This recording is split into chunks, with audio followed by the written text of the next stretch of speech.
Well, it's the TV Breakfast Show, and I'm still your host here this morning in Diamogo.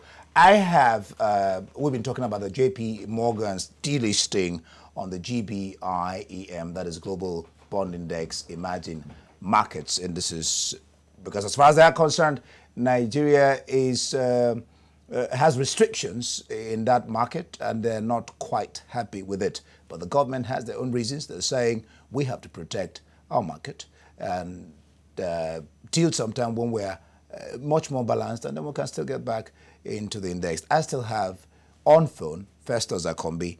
In the studio, I have Tajuddin Ibrahim. Yes, I'm correct. I still have him here. We're talking about the transfer,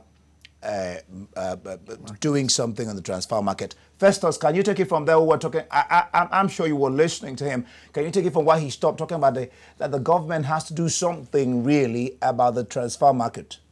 Yes, I agree with him totally. You know, it's difficult for Nigerians transacting business outside with the current situation now, especially the gap between what is existing on the street and what's obtainable through transfer market. Like I said, most of these policies will be put in place when we have the new finance minister. And apart from the finance minister I'm talking about, you see, when it comes around, serious hard work will begin. First, with the serious dialogue with political leaders at the federal and state level to rein government spending and deepen President Mohamed Buhari's led policies of cutting waste and blocking leakages at federal and state levels, while building up revenues and fiscal buffers through taxation and fair value-added tax. All these things are to be put in place. It's a cocktail of measures that because we can't just say, okay, address the transfer market. We have to address it as a whole. And I've not lost the hope that, look, things will be better. I agree with him, but to some extent, the thing is not as futuristic as he's talking about. Because if you are determined to do this thing, it's just to see that's a challenge, which you have to make the challenge. If there's a fire incident, every household has to come together and look for ways to put out this fire. We don't need to wait till the fire comes. We have to put immediate action. That's what we are talking about. If we have the cabinet in place and we know the sense of direction of this government, everything will put in place, especially if the government is serious about the change, about cutting waste, about tracking, about stopping corruption. Nigerians are not done. When they see that we have good leaders and we see this thing, things will fall in place. Like the problem we have in the foreign exchange market, where we have speculation and arbitrage. It happens every other place, in every other country. But what we're talking about is we need somebody to lead us. We need somebody to bridge the gap. As long as these things are in place, I can show that we are not going to feel the impact of our exclusion from JPMorgan's index. Yep, I hold you there. We need somebody to lead us. We need somebody to bridge the gap. I take you back to what you were discussing, which I referred to him, the transfer market. I want you to then talk about what you think we can do there. Well, I think it's a hard one. Just like you said, and I think Nigerians should be ready, to feel the pain, because I think they say, no pain, no gain. Exactly. So we have to be ready to bear some pains, in the sense that these problems that we have identified, they cannot be, solved in the immediate term, which means there is no short-term solution to this. Only what is, obtainable is long-term solution. And the way I see it is, I see a situation where, just like he said, we have the cabinet in place, and there are policies, and these policies are driven towards achieving these, aims and objectives. So, number one, I think, there is need for us to sort of strengthen, our dollar, generating, capability in this country. And that, speaks to the leakage he was trying to talk about. Yes. So if leakages are blocked, which is what almost everybody in the country is calling for, even the NLC is calling for it, even the kids are calling for it. So if that can be achieved, I think there is a big or huge gain in it for us in the future. All right. I'll get back to you. Festus Akombi, you're an editor of This Day, a journalist. Before I let you go, what kind of finance minister are you looking at? And set an agenda for the minister when he comes on board. He's probably listening to you now. Well, we are looking for a finance minister that will not be held captive by those who are causing this problem for us. You see, It's surprising me that most of our colleagues, I mean, most who have demonstrated the ability to run their personal businesses, by the time they get to the office, it's like there's a demon there that converts them to close their eyes. But we want somebody who can, go there and do what is needful. We don't want somebody that will be captured by those who are running. We know what we're talking about. When we talk about the crisis in the foreign exchange market, in the oil sector, in all the other areas, there are some people that have shown us that they don't love this Nigeria. They don't love this country. We don't want them to capture whoever is coming. We want somebody who's independent-minded and who's ready to key into the policies of this administration. We want a change. We can't be administering the same medicine for the same payment and we're expecting different results. We want somebody that will come and who must have studied the situation and who is able to bring in new development. That is the kind of minister we are looking for. All right, thank you very much, Festus. Maybe one more before I let you go. China did not participate in the derivatives market for years. They were driven by need to curb corruption and do things that only benefits their country. I want you to respond to that. Come again, please. China did not participate in derivatives market for years. What they were driven by was the need to curb corruption and do things that only benefits their country. That is what we are talking about here too. We need, in the situation gripped by corruption, there's nothing we can achieve. We want transparency. We want that's the problem about this portfolio investors. I told them not for that Christmas. They're looking at an environment where there's openness, where they can come in with their money and do their business and take their money away. So if you have a society that's free of corruption, everything will fall in place. When talking about derivatives, talking about whatever set of the economy, what we need is somebody that can come around and because the president that is fighting corruption, is blocking leakages. We want to see his cabinet and want to see whether they will be able to kill into his programs. That is what's going to send the right signals to the international community. Right. Thank you very much. Festus Akombi there, business editor of this day. We still have in the studio Kolawole Ibrahim here with me. India and China are also excluded from the index gauge due to capital controls that limit access to majority of foreign investors. I guess that's what the central bank is trying to do. The central bank, the DMO, and the finance ministry is trying to do here in the country. Yes, that's what they're planning to do. But the question is, are we going to get it right? Do you think so? Do you think we're not going to? I think we cannot afford to fail. Because, like he said, yes, that's a good one. Because he said, he talked about challenges, and I add problems. Challenges are there to be met.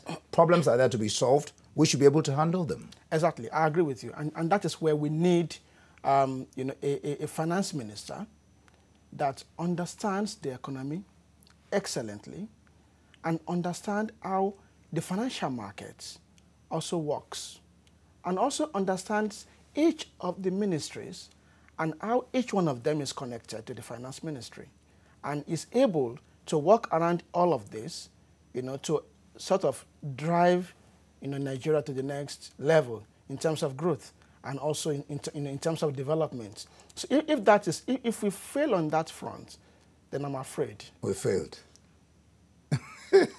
So we must not fail. We must not fail. I don't think it's a choice. Among the options we have, option A, B, C. Failure is not an option there. Not at all. At all. All right. Well, it's interesting to know that Muazu, the director of corporate communications, he said that what they have done, the Forex policies, have resulted in the stability of the exchange rate in the interbank market over the past 7 months and largely eliminated speculators from the market. And then they are saying that despite all these achievements, JPMorgan would prefer that they remove this rule, and this could lead to an indeterminate depreciation of the Naira. Well, I think I'm a bit differ, I differ a bit, okay. From that, because now I spoke to you earlier on about what we call a two-way code system. Yeah. And so when there's a two-way code system, there's a free market. You have banks and securities companies making money when they sell stocks and buy.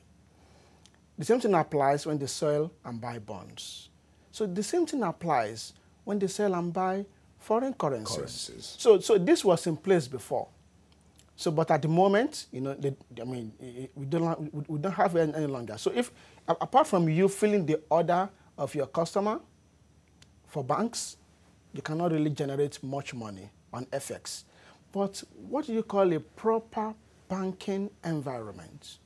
A proper banking environment is one that has all the instruments, the financial instruments that are traded, available, and also traded accordingly for the sole purpose of making profit. But that's when you have proper times and things, because it said that birds have learned to shoot without perching, so hunters have also learned to shoot without missing. Yes, I get you, but I think we have to also bear in mind that these banks are there. They are funded by some shareholders, funded by equity holders, funded by debt holders who want to get some returns. So no bank can function without the underlying sort of shareholders and their support as well. So you would expect some sort of flexibility. And I say to people that I discuss with, I say to them, look, we are talking about the US dollars against the Nigerian Naira. And people are saying that there is speculative demand. If I want to go further, I say to them, look, there's a bottle, and you are asking for the bottle you want to buy. I'm asking I want to buy. Every other person is asking I want to buy. And the owner of the bottle has only one bottle. So what should he do? Produce more. Okay, well, produce more. Yes. The moment you produce more, you make more money. You make more money. Satisfy more customers. That's exactly the underlying point. The moment you produce more, you satisfy more customers. If I buy and I'm satisfied, I keep off. I stay off. I stay away. I don't demand. I'm not aggressive. Even when I do, when I get to buy, I buy. When I don't get to buy, I go to sleep because I have enough. So, Kolawole, are you now saying that they should revert back to two-way quote system? Because why they did it, like Central Bank is saying, is to at least for now maintain some order. Drive away speculators, which to a large extent they have done. Stop. We've not been able to explain this rent-seeking and round-tripping. Round-tripping largely applies, both of them, they're sort of related. And, they apply largely to the banks, where a situation where, banks will buy ahead, even if they do not have, some sort of customer demand on the back of that. So they buy ahead for their books. So the moment they do that, when there is devaluation, so if you buy like $1 million for your portfolio as a bank, what happens if the Naira is devalued by 10%, let us say, then you will benefit additional in Naira, by holding that $1 million. Okay. So that's what the CBN is trying to avoid. And I'm in support of that. But what I'm saying is, if they need to do more, in terms of sanitizing the market, they should do, but not to the extent, to which the market is brought to like a standstill, where there is no two-way quotes. What they have now is order-driven market. You're against that? I'm not against it, but I'm just looking for some sort of flexibility because, look, there is no market in the world. How do you mean flexibility? Because they're running away from the two-way quote based on what we've discussed. They have an order quote driven. Okay, are you saying between order and two-way, something in between? Something in between, something that allows some sort of free trading of the currency. I understand perfectly that why they've done that is because of the current mess. I will call it a mess. Yeah. Because we were at some point careless. If we were saving aggressively or in a very serious manner, when oil prices were above $100 per barrel, we should not be in the current situation. And that was because of the leakages. Exactly. So if leakages are blocked, and the blockage of leakages, to my mind, is the only upside, to what I see happening in the Nigerian Forex market. If leakages are blocked, it will go a long way. It will go a long way. If leakages are blocked within the next 3 to 6 months, we could begin to talk, differently in that regard. But if they are not, then I say again, we'll probably have failed.